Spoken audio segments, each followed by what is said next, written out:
വീണ്ടും വാർത്തയിലേക്ക്. ഡാൻസ് ബാറിൽ ഗുണ്ടകളുടെ തമ്മിലടിയിൽ കേസെടുത്ത് പോലീസ്. ഓംപ്രകാശിന്റെയും എയർപോർട്ട് സാജന്റെയും സംഘാംഗങ്ങൾക്കെതിരെ തിരുവനന്തപുരം ഫോർട്ട് പോലീസാണ് കേസെടുത്തത്. ഓംപ്രകാശിന്റെ കൂട്ടാളികളായ രണ്ടുപേരെ കസ്റ്റഡിയിലെടുത്തു. വി അരുൺ വിവരങ്ങളുമായി ചേരുന്നു. അരുൺ, നമ്മളാണ് ന്യൂസ് 8-നാണ് ഈ ഗുണ്ടാത്തലവന്മാരുടെ തല്ല് റിപ്പോർട്ട് ചെയ്തത് ആദ്യം.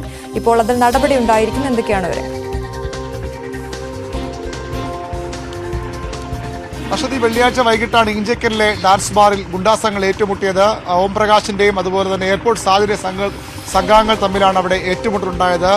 ഓംപ്രകാശും ഒപ്പം ആക്സിസ് നിതിൻ എന്നറിയപ്പെടുന്ന മറ്റൊരാളും അവിടെ ബാറിലെത്തുകയും ഡാനി എന്ന ബാറിലെ പാട്ടുകാരൻ, അത് എയർപോർട്ട് സാജന്റെ മകനാണ്, ഡാനിയുമായി തർക്കമുണ്ടാകുകയും ചെയ്തു. പിന്നീട് ഡാനിയെ ഓംപ്രകാശിന്റെ സംഘാംഗം മർദ്ദിച്ചു എന്നതാണ് പരാതി. അതിനുശേഷം എയർപോർട്ട് സാധനം സംഘം അവിടെ എത്തി ഓംപ്രകാശിനെയും കൂടെയുള്ളവരെ മർദ്ദിക്കുകയായിരുന്നു. ആ വിഷയത്തിലാണ് ഇപ്പോൾ പോലീസ് കേസെടുത്തിരിക്കുന്നത്. രണ്ട് സംഘങ്ങൾക്കെതിരെയും കേസെടുത്തിട്ടുണ്ട്. ഫോർട്ട് പോലീസാണ് കേസെടുത്തത്.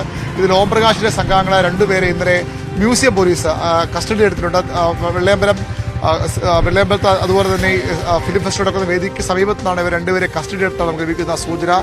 ഇവർക്ക് ബാറിലെ സംഘർഷത്തിൽ പങ്കുണ്ടെന്ന കാര്യം വ്യക്തമല്ല. അവരെ പോലീസ് ചോദ്യം ചെയ്ത് വരികയാണ്. ഓംപ്രകാശിന്റെ സംഘാംഗങ്ങളാണ്, അതുണ്ടെങ്കിൽ അവരെ ആ കേസിൽ പ്രതിയേർക്കും. ഏതായാലും രണ്ടുപേർ ഇപ്പോൾ കസ്റ്റഡിയിൽ ഉണ്ട്. രണ്ട് സംഘാംഗങ്ങൾക്കെതിരെ, ഓംപ്രകാശിന്റെയും എയർപോർട്ട് സംഘാംഗങ്ങൾക്കെതിരെ ഫോർട്ട് പോലീസ് കേസും ചാർജ് ചെയ്തിട്ടുണ്ട്. ശരി, വി അരുണാണ് വിവരങ്ങൾ നൽകിയത്.